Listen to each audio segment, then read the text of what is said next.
어린이 동산물에 손 넘어도 되는 그곳에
지나는 동안 주께 더 가까이 나를 이끄시네. 내가 겪는 시험이 어렵고 힘겨워도 내 주님보다 크지 않네. 내 앞에 바다가 갈라지지 않으면 주가 나로 바다 위 걷게 하리. 나는 믿네. 주의 능력으로 내 삶 새롭게 되리. 나는 믿네. 주의 능력으로 담대히 나가리라. 주와 함께 싸워 승리하리라. 날마다 믿음으로 나 살아가리. 나는 믿네. 주의 능력으로 내 삶 새롭게 되리. 나는 믿네. 주의 능력으로 담대히 나가리라. 주와 함께 싸워 승리하리라. 날마다 믿음으로 나 살아가리. 나는 믿네. 주의 능력으로 내 삶 새롭게 되리. 나는 믿네. 주의 능력으로 담대히 나가리라. 주와 함께 싸워 승리하리라. 날마다 믿음으로 나 살아가리. 주와 함께 싸워 승리하리라. 날마다 믿음으로 나 살아가리.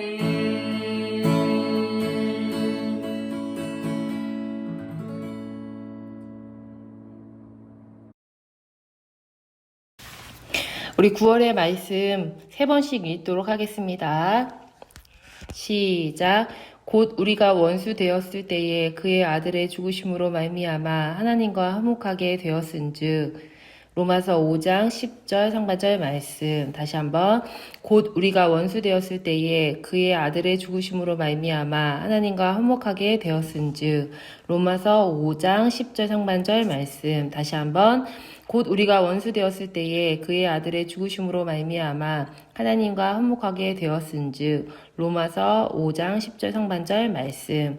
우리 1월달 말씀부터 9월 말씀까지 한 목소리로 암송하겠습니다. 시작. 그러므로 우리가 믿음으로 의롭다 하심을 받았으니 우리 주 예수 그리스도로 말미암아 하나님과 화평을 누리자.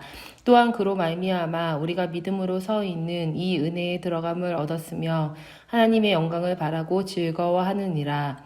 다만 이뿐 아니라 우리가 환난 중에도 즐거워하나니 이는 환난은 인내를, 인내는 연단을, 연단은 소망을 이루는 줄 알미로다. 소망이 우리를 부끄럽게 하지 아니함은 우리에게 주신 성령으로 말미암아 하나님의 사랑이 우리 마음에 부은 바 됨이니. 우리가 아직 연약할 때에 기약대로 그리스도께서 경건하지 않은 자를 위하여 죽으셨도다.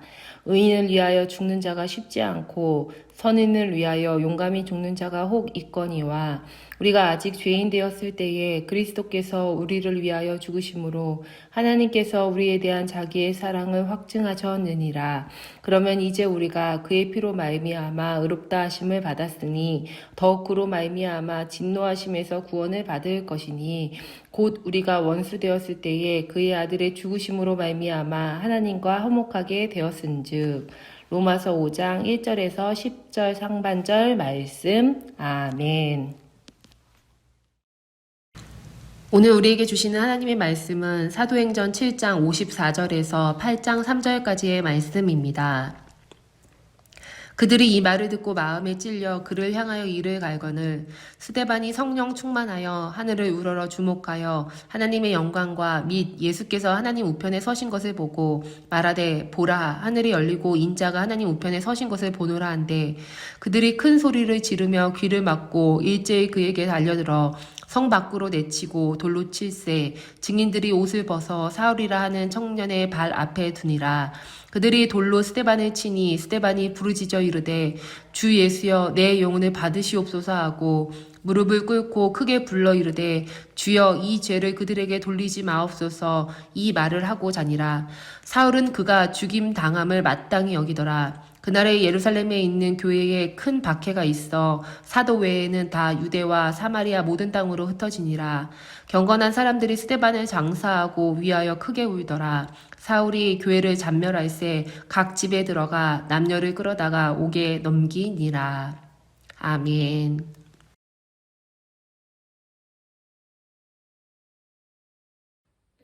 친구들 안녕.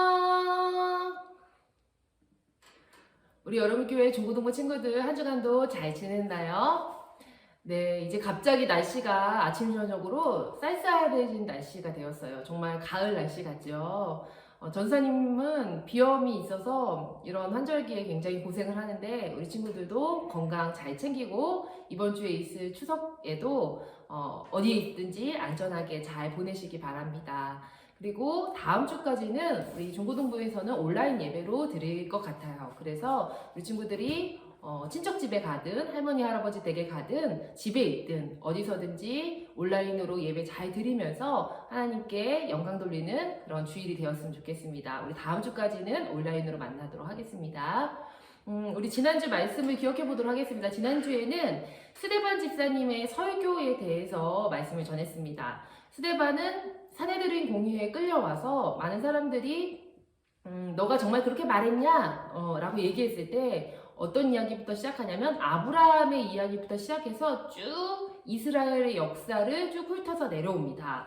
이 스데반의 긴 설교의 핵심은 유대인들이 잘못된 성전관을 가지고 있다는 거죠.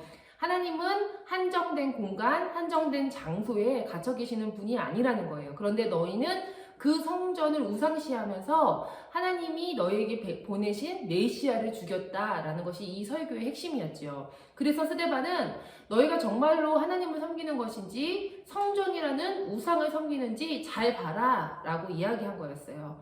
이 이야기를 듣고 유대인들이 굉장히 화가 났지요. 왜냐하면 자기들은 누구보다 성전을 사모하고 하나님을 잘 섬긴다고 생각하고 있었기 때문이에요. 그런데 그것은 그들의 착각이었습니다.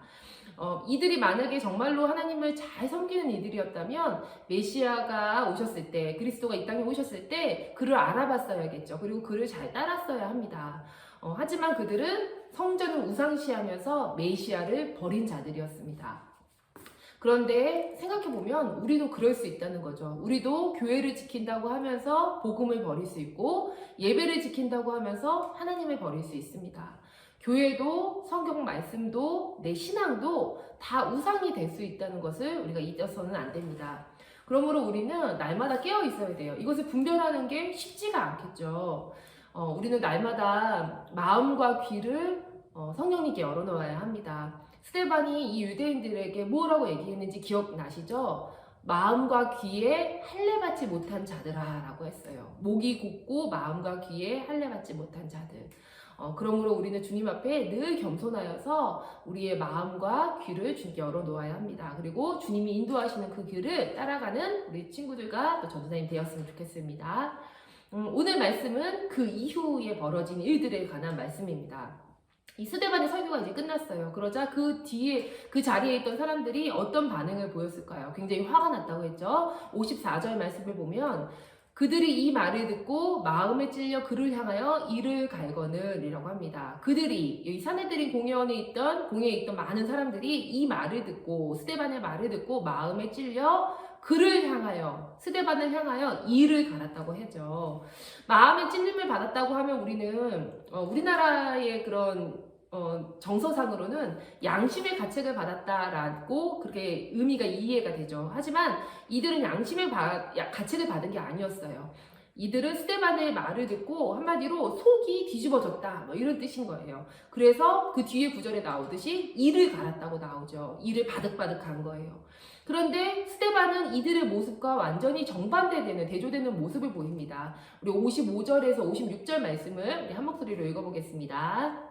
시작. 스데반이 성령 충만하여 하늘을 우러러 주목하여 하나님의 영광과 및 예수께서 하나님 우편에 서신 것을 보고 말하되 보라 하늘이 열리고 인자가 하나님 우편에 서신 것을 보노라 한대. 아멘.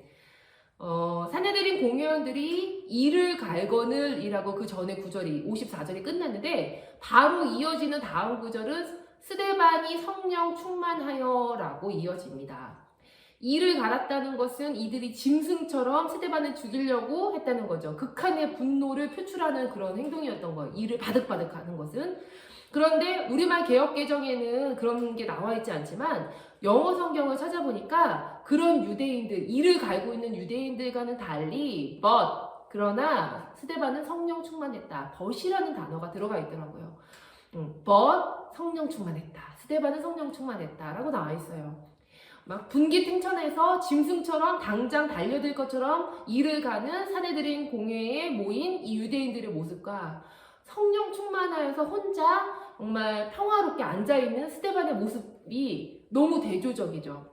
이때 스데반은 성령이 충만하여서 뭔가를 주목하여 봅니다. 성경이 보니까 하늘을 주목하여 봤다고 해요. 많은 사람들이 다 자기를 쳐다보고 있는데 스데반 혼자 하늘을 보고 있는 거예요. 예, 여러분 장면이 그려지시죠? 하늘에 뭐가 있었냐? 스데반이 본 것은 하나님의 영광을 보았어요. 하나님은 형체가 없으시죠. 영이시기 때문에. 그렇기 때문에 영광만 보였어요. 그 빛의 광채가 보였겠죠. 그리고 예수님이 보였어요. 예수님이 하나님 우편에 서 계신 것을 봅니다. 원래 예수님은 하나님 보좌 우편에 앉아 계신다고 우리가 늘 고백하잖아요. 사도신경에서. 하지만 이때는 예수님께서 서 계십니다. 이제 스데반이 죽음이 가까이 왔고 스데반이 최초의 순교자로 하나님 나라에 가는 그런 믿음의 결단을 하는 순간이 오기 때문에 예수님도 스데반을 일어서서 보고 계신 거죠. 안타까운 마음으로 보고 계셨겠죠. 그래서 하나님의 영광과 예수님이 하나님 우편에 서 계신 것을 스데반이 보고 혼자 하늘을 쳐다보고 있는 것입니다. 그래서 스데반이 그 하나님의 영광을 보고 예수님을 보니까 예수님 얼마나 보고 싶었겠어요. 근데 예수님을 보니까 너무너무 감격스러워서 자기도 모르게 이 자기를 죽이려고 혈안이 되어 있는 많은 사람들 앞에서 겁도 없이 보라! 하늘이 열리고 인자가 하나님 옆에 서 계신 것이 보인다! 라고 자기도 모르게 이렇게 말을 내뱉은 거예요. 하지만 이들은 볼 수가 없죠. 하나님의 영광을 볼 수도 없고 예수님을 볼 수도 없어요. 눈이 어두워졌기 때문에 이들은 보이는 게 없어요. 이들은 지금 당장 죽여도 시원찮을 저 죄인 스데반만 보고 있는 것입니다. 서로 보는 게 달라요. 이들은 죽이고자 하는 저 미워 죽겠는 스데반을 보고 있고 스데반은 하나님 나라, 하늘, 하나님의 영광 그리고 예수님을 보고 있습니다. 스데반은 하늘의 것에 관심이 있지만 이 사내들인 공회원들은 이 하늘의 것에 관심이 없어요. 하늘나라에 뭔 일이 벌어졌는지 전혀 관심이 없어요. 스데반만 죽이려고 쳐다보는 것입니다. 땅의 것에 관심이 있는 거죠. 그런데 이들이 눈만 어두운 게 아니었어요. 57절 말씀을 보니까 그들이 큰 소리를 지르며 귀를 막고 일제히 그에게 달려들어 라고 나옵니다. 사람들이 큰 소리를 지르며 귀를 막은 거예요. 아! 하면서 귀를 막은 거예요. 여러분 상상이 되시죠? 그 사내들인 공회원에 있던 수많은 사람들이 다 소리를 지르면서 귀를 와! 하고 막은 거예요. 왜 그랬을까요? 여러분 왜 그랬다고 생각이 되시나요? 전사님 처음에 이걸 봤을 때 이해가 안 됐어요. 왜 소리를 지르지? 왜 귀를 막지? 아, 귀를 막았다는 말은 스데반의 말이 듣기가 싫은 거구나 라는 생각이 들었어요. 맞죠? 스데반이 이전에 설교할 때에도 괘씸하고 저 녀석 가만 안 두겠어 그런 마음으로 이를 바득바득 갈았는데 그 스데반이 나는 하나님이 보인다? 예수님이 보인다? 하늘이 열린 것이 보인다? 라고 얘기하니까 말도 안 돼! 이건 신성모독이야! 하면서 소리를 지르면서 그 스데반의 말을 듣기 싫어서 귀를 막은 거예요. 소리를 지르면서 말하지 마! 말하지 마! 너는 신성모독이야. 성령 충만한 사람이 하는 말을 들어야 되잖아요. 성령 충만한 한 사람이 하는 말을 다수의 많은 눈이 어두운 냉인 같은 영적으로 어두운 이 사람들이 다 거부하고 있는 거죠. 스데반이 왜 마음과 귀에 할례 받지 못한 자들이라고 했는지 이해가 되죠. 이들은 귀를 막고 있어요. 스스로 귀를 막고 있는 것이죠. 전사님은 이 구절을 읽을 때마다 전사님의 모습을 돌아보게 됩니다. 우리의 모습은 어느 쪽일까 하는 생각이 들어요. 여러분의 모습은 어느 쪽이세요? 여러분은 스데반처럼 모든 상황 가운데 하늘을 바라보고 하나님을 바라보고 예수님을 바라보고 있나요? 아니면 저 사람, 나의 죄를 지적하는 저 말씀, 내가 싫어하는 어떤 사람, 이 환경, 이 땅의 것들을 바라보고 있지 않은가요? 또는 하나님께서 나에게 죄를 지적하실 때 나도 이 유대인들처럼 듣기 싫어 하면서 귀를 막고 다 죽여버리겠어 이렇게 거부하고 있지는 않은지, 하나님을 바라보는 게 아니라 사람들을 바라보고 문제를 바라보면서 미워하고 실망하고 좌절하고 있지는 않은지, 전사님은 그게 참 두렵습니다. 왜냐하면 이 당시 유대인들은 자기들이 굉장히 신실하게 신앙생활을 하고 있다고 정말 그렇게 믿었어요. 나처럼 신앙생활 열심히 하는 사람 없을 거야. 나는 정말 하나님께 사랑받는 자일 거야 라고 생각했을 거예요. 그런데 착각이죠. 그래서 우리는 하나님의 시선으로 우리를 바라봐야 합니다. 내가 내 스스로는 신앙생활 굉장히 잘하는 것 같지만 하나님 눈으로 볼 때는 아닐 수도 있다는 거죠. 오늘 본문의 이 장면은 사내들인 공회에 끌려온 스데반이 재판을 받는 그런 장면이지만, 이 사내들인 재판이 이루어지는 이 장소에서 동시에 어떤 일이 벌어지고 있냐면, 영적인 눈으로 보면 하나님과 예수님과 성령님이 주관하시는 하나님 나라의 재판석도 그 자리에 동시에 벌어지고 있었던 거죠. 같은 사건을 사내들인 공회에서도 처리하고 있지만 하나님 나라의 재판석에서도 처리하고 있는 거예요. 그리고 하나님께서도 그 자리에서 똑같은 사건을 판단하고 계십니다. 사내들인 공회에서는 스데반이 유죄 판결을 받았죠. 하지만 하나님 나라의 재판석에서는 누가 유죄 판결을 받았나요? 사내들인 공회원들이 유죄 판결을 받았을 것입니다. 여러분, 정말 두려워할 것은 이 땅의 판결이 아니라 하나님 나라의 판결인 것이죠. 우리는 그것을 정말 두려워해야 합니다. 하지만 이들은 악에 계속 사로잡혀 있기 때문에 계속해서 악한 일을 도모하면서 악한 귀를 막고 소리를 지르는 것에서 멈추지 않고 어떻게 하냐면 58절의 말씀을 보면 성 밖으로 내치고 누구를? 스데반을요. 돌로 칠세 증인들이 옷을 벗어 사울이라 하는 청년의 발 앞에 두니라 라고 합니다. 이들이 짐승처럼 큰 소리를 지르면서 일제히 달려들어서 스데반을 성 밖으로 끌고 간 거예요. 신성모독죄라고 했죠. 하나님을 보았다고 했기 때문에 신성모독죄로 돌로 쳐 죽이려고 한 거예요. 사실 이들에게는 이런 즉결 심판권, 사형 집행권이 없어요. 하지만 지금 로마의 수하에 있기 때문에 자기들에게 그런 권한이 없음에도 지금 감정적으로 너무 격분된 상태이기 때문에 그냥 끌고 나가서 돌로 쳐 죽인 거예요. 근데 유대인들은 죄인을 처형할 때 반드시 이렇게 성 밖으로 끌어내서 죽였다고 합니다. 왜 그랬을까요? 이 죄인은 부정한 사람이잖아요. 죄인 이 부정한 사람의 피를 성 안에서 흘릴 수가 없는 거예요. 왜냐하면 예루살렘은 거룩한 곳이기 때문에, 하나님이 계신 곳이기 때문에 이곳에 죄인의 더러운 피를 흘릴 수가 없는 거예요. 이들은 그렇게 생각했어요. 스데반이 정말로 죄인이라고 생각했기 때문에 예루살렘의 거룩함을 지키기 위해서 성 밖으로 끌어내서 밖에서 돌로 쳐 죽인 거죠. 그렇게 스데반은 정말 비참한 죽음을 맞이합니다. 유대인의 경전 해석서가 있어요. 그 경전 해석서에 보면 이들이 어떻게 죄인들을 돌로 쳐 죽였는지에 대해서 상세하게 나와 있는데, 먼저는 첫 번째 증인이 죄인의 머리를 잡습니다.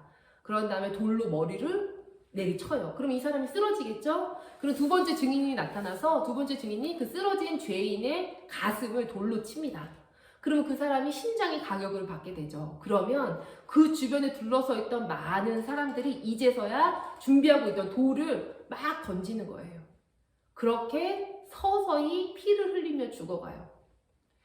정말 비참한 죽음이죠. 너무 안타깝게 죽어갑니다. 날아오는 돌 세례를 받으며 스데반도 이렇게 피투성이가 되어서 서서히 죽어갔을 것입니다. 그런데 여기서 한 사람의 이름이 등장합니다. 오늘 말씀에 보니까 사울이라 하는 청년이라는 이름이 등장합니다.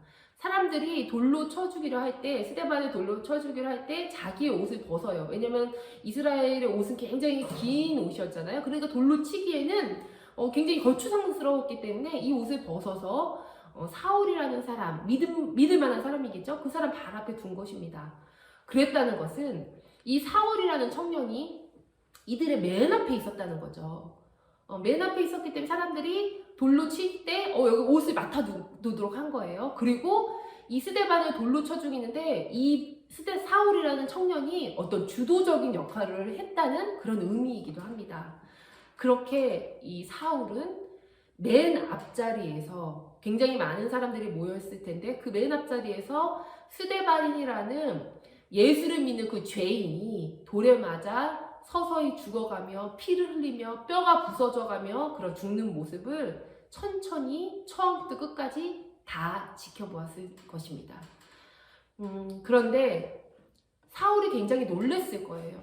사울이 왜 놀랬을 수밖에 없냐면 예수님이 오시기 전에 수백 년 전에도 이스라엘 사람들은 이방 나라들의 공격을 굉장히 많이 받았잖아요. 그래서 이방 나라 왕들이 이 유대인들의 신앙을 꺾기 위해서 돼지고기를 일부러 먹이고, 유대인들은 돼지고기를 먹지 않죠. 돼지고기를 일부러 먹이려고 하면서 너희가 이 유대교 신앙을 버려라. 그럼 너희를 살려주겠다. 이렇게 했다고 해요. 하지만 이들이 죽어가면서 순교를 한 거죠. 유대교에 순교하면서 뭐라고 했냐면 너희 가만두나 봐라. 우리 하나님께서 다 지켜보시고 너희 자손들을 다 저주하실 거다.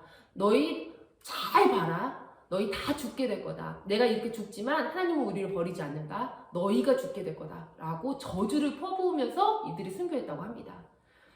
이게 일반적인 유대인들이 순교하는 방식이었어요. 근데 스데반이 순교하는 방식은 전혀 다른 거예요. 누구를 원망하지도 않아요. 사울이 똑똑히 들었어요. 주님, 내 영혼을 받아주세요. 그리고 또 두 번째 말이 뭐라고 하냐면 이 죄를 저들에게 돌리지 말아주세요. 용서해 달라는 말이죠. 사울이 맨 앞에서 그 장면을 보고 충격을 받았을 거예요. 어떻게 죽어가면서 사람이 자기에게 돌을 던지는 사람들을 용서해 달라고 할 수 있을까? 사울에게 그 장면은 굉장히 충격적으로 다가왔을 거예요. 마지막 순간까지 오늘 말씀해 보면 스데반은 무릎을 꿇고 기도하면서 죽었다고 나오거든요. 스데반이 아마 밤에 계속 생각이 났을 거예요. 어떻게 그 사람은 그럴 수가 있지? 어떻게 그 사람은 죽어가면서도 누구도 원망하지 않을 수가 있지? 어떻게 그런 평화로운 모습으로 그렇게 죽어갈 수가 있지? 그 사람은 대체 뭘까? 아마 사울의 마음에 깊이 새겨졌을 거예요. 그리고 문득문득 떠올랐겠죠. 스데반의 말, 스데반의 표정, 평생 절대 잊지 못했을 것입니다. 그리고 이렇게 사울의 가슴 속에 새겨진 이 스데반의 죽음 사건은 결국 이 사울을 다메섹 도상에서의 예수님을 만나는 회심 사건으로 이끌게 됩니다. 사울이 예수님을 믿는 사람들을 잡아 죽이기 위해서 다메섹으로 가는 도중에 다메섹 도상에서 강렬한 빛 가운데 음성이 하나 들리죠. 왜 네가 나를 핍박하느냐라고 말씀하세요. 그러자 사울이 누구십니까? 라고 해요. 그러니까 그 목소리가 얘기해요. 나는 내가 핍박하는 예수라. 그 음성을 들었을 때 사울은 즉각 깨달았을 거예요. 아, 스데반이 믿던 그 주님, 그 예수님이시구나. 오늘 본문에 이름은 나오지 않지만 등장인물이 사실 굉장히 많아요. 사내들인 공회원들이 모두 70명이라고 했죠. 그리고 의장인 대제사장이 한 명 있어요. 그래서 사내들인 공회원들은 총 71명이 됩니다. 그 71명에 그 자리에 또 방청객들도 있을 수 있었어요. 그래서 총 100여 명 정도에 되는 사람들이 한 명의 스데반을 죽이려고 했던 거죠. 죽였던 것이죠. 그렇게 수많은 사람들, 100여 명의 사람들이 모여 있는데 오늘 본문에 이름이 기록된 사람은 스데반 외에 딱 한 사람, 사울이라 하는 청년밖에 없습니다. 이 사울의 이름만 기록되어 있어요. 왜 하나님께서는 그 자리에 있던 수많은 스데반을 죽였던 많은 사람들의 이름은 기록하지 않으시고 왜 사울의 이름만 기록하셨을까요? 이때 사울은 아무것도 몰랐어요. 아무것도 모르고 그냥 스데반을 죽이는 데 혈안이 돼 있었고 이것이 하나님을 향한 열심이라고 생각을 했던 것이죠. 그러나 그때 하나님께서는 사울이 예수님을 믿기도 전에 사울이 예수님을 믿기는커녕 예수님을 부정하면서 예수 믿는 사람들을 다 잡아다가 죽이려고 하는 그런 때에도 하나님은 사울을 인도하고 계셨다는 것을 오늘 말씀에서 알려주고 있는 것입니다. 나중에 사울이 다메섹 도상에서 예수님을 만나고 회개하게 됐을 때 사울이 그 사실을 깨닫고 얼마나 통곡하며 얼마나 울고 얼마나 회개했을까요? 사울이 누구보다 악랄하게 예수님을 부정하고 누구보다 악랄하게 예수 믿는 남녀를 잡아다가 감옥에 쳐놓고 또 죽였는데 그때에도 주님은 예수님을 믿는 신앙을 위해서 목숨을 걸고 그 복음을 증언하고 또 돌에 맞아서 죽기까지 한 그 스데반의 최후의 장면은 직접 사울이 맨 앞에서 목격하게 하심으로 결국은 사울을 예수님께로 돌아오게 하는 그런 역사를 이루셨던 것이죠. 사울이 그것이 은혜였다는 것을 나중에 깨닫게 됐을 거예요. 나중에 그것이 하나님의 은혜였구나. 그것이 하나님의 사랑이었구나. 그것이 하나님의 인도하심이었구나. 내가 아무것도 모를 때 하나님은 나를 인도하고 계셨구나. 그랬기에 이후에 회심한 이후에 사울이 자신의 온 인생을 송두리째 예수님께 바칠 수 있었던 것입니다. 이렇게 사울을 위해서 치밀하게 준비하시고 역사하신 주님이 바로 우리가 믿는 주님입니다. 그분이 우리가 믿는 하나님이에요. 그러면 그분은 우리의 삶을 이렇게 사울의 삶처럼 인도해 주지 않으실까요? 그분이 우리의 삶을 이렇게 사울의 삶처럼 동행해 주지 않으실까요? 우리가 주님을 떠나 있을 때에도, 우리가 주님을 부인하며 방황할 때에도, 우리가 주님을 잘 모를 때에도, 또 다시 주님 앞에 돌아올 때에도 주님은 우리를 위해 이렇게 사울처럼 모든 것을 준비하시며 계획하시고 역사해 주시며 이렇게 신비한 방법으로 우리의 삶을 인도해 주십니다. 이게 얼마나 놀라운 일인지 몰라요. 우리 친구들도 지금 10대의 삶, 짧으면 짧은 삶, 길다면 길다고 할 수 있는 그 삶이죠. 이 삶을 사는 동안 하나님이 나를 인도하셨던 것을 여러분 부인할 수 없을 거예요. 전도사님도 그래요. 전도사님이 살아온 길을 되돌아보면 와, 걸음걸음마다 하나님이 인도하셨구나. 그때 그 사람을 만나게 하셨고 그때 그 일을 만나게 하셔서 나를 이렇게 변화시켰구나. 나를 이렇게 주님의 길로 인도하셨구나를 깨닫게 됩니다. 여러분 그 주님을 잊지 마시기 바랍니다. 우리 주님은 우리가 온전할 때, 우리가 주님 앞에 나와서 회개할 때, 우리가 주님 앞에 멋진 모습으로 서 있을 때 우리를 사랑하신 것이 아닙니다. 이렇게 사울처럼 아무것도 모르고 예수 믿는 사람들을 죽이고 주님을 부인할 때조차 주님은 우리 삶을 인도하고 계셨습니다.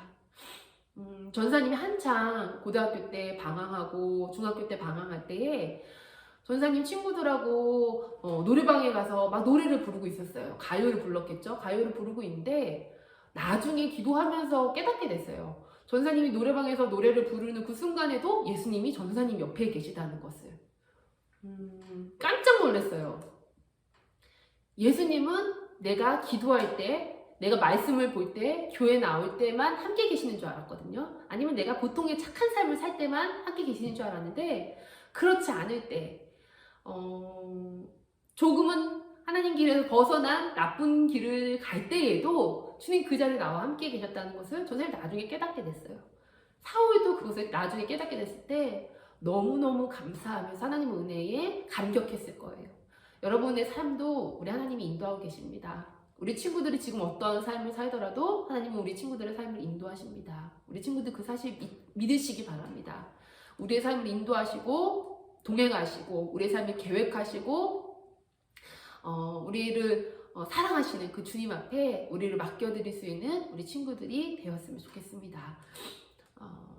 오늘 이번 한 주도 추석이 있는데 우리 친구들이 안전하게 잘 보내면서도 주님을 늘 잊지 않았으면 좋겠어요. 그 가운데서 주님을 기억하는 우리 친구들 되었으면 좋겠어요. 전사님이 기도하고 주기도문으로 2부 마치도록 하겠습니다. 하나님 감사합니다. 청년 사울이 예수 믿는 사람들을 죽이고 또 예수님을 극도로 싫어하며 부인할 때에도 주님은 사울의 삶을 인도하고 계셨고 또 사울의 삶을 신비한 방법으로 계획하여 이렇게 역사하셨다는 것을 우리가 이 시간 깨닫게 되었습니다. 하나님 돌이켜보면 우리의 삶도 주님이 그렇게 인도하셨음을 우리가 깨닫게 됩니다. 주님, 우리가 연약할 때에도, 우리가 죄인 되었을 때에도, 우리가 원수 되었을 때에도, 우리가 주님을 부인하고 방황할 때에도 주님이 여전히 우리를 사랑하시며 우리와 동행하시고 우리 곁에서 우리의 삶을 인도하심을 우리가 믿게 하여 주옵소서. 우리 친구들이 어려운 삶을 살 때에 또 주님을 약간은 떠나 있을 때에도 다시 돌아올 수 있도록 도와주시고 그 가운데서 나를 동행하시고 인도하시는 하나님을 만날 수 있게 하여 주옵소서. 날씨가 쌀쌀해져가는 가운데 하나님 우리 친구들의 건강 지켜주시고 코로나 가운데 안전하게 하시며 친척 집에 가고 또 할머니 할아버지 댁에 가는 많은 친구들 오고 가는 길 지켜주옵소서. 고3 친구들 추석 연휴 기간에 마음 흔들리지 않도록 붙잡아 주시고 주님께서 주시는 비전 붙들고 앞으로 전진하여 나갈 수 있도록 함께하여 주옵소서. 지혜와 명철을 주시고 건강함으로 더하여 주옵소서.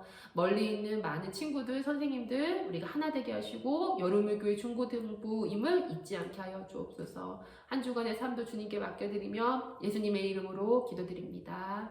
아멘. 예배를 마쳤습니다.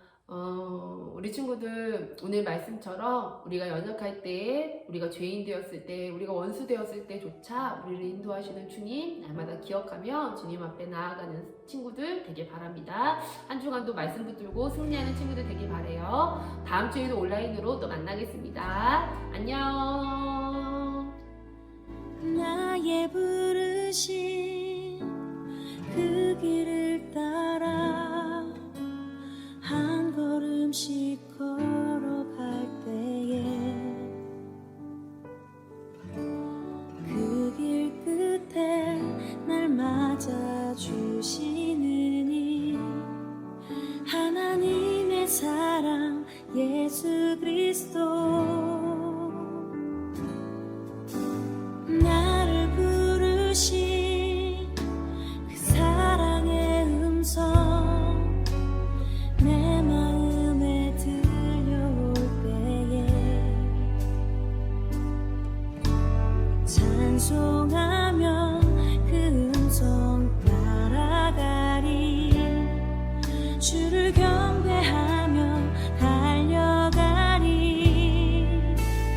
나를 부르신 은혜의 길 따라 나를 보내신 진리의 길 따라 내 모든 것 드리며 내 삶을 드리며 주를 예배하며 나아가리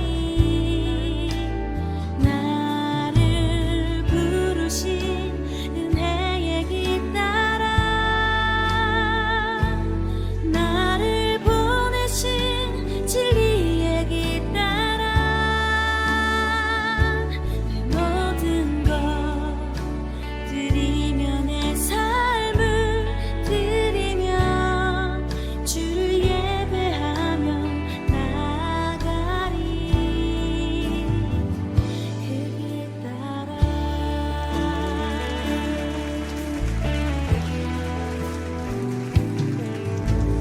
나의 부르심 그 길을 따라 한 걸음씩 걸어갈 때에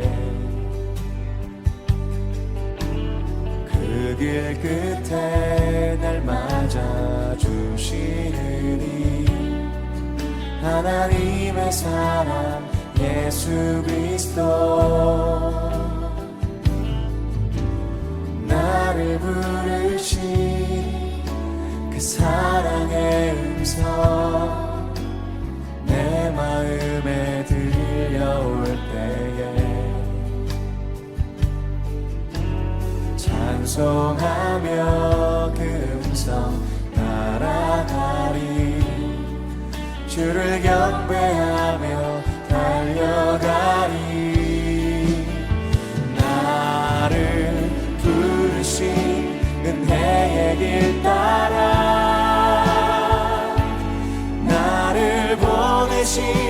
진리의 길 따라 내 모든 것 드리며 내 삶을 드리며 주를 예배하며 나아가리.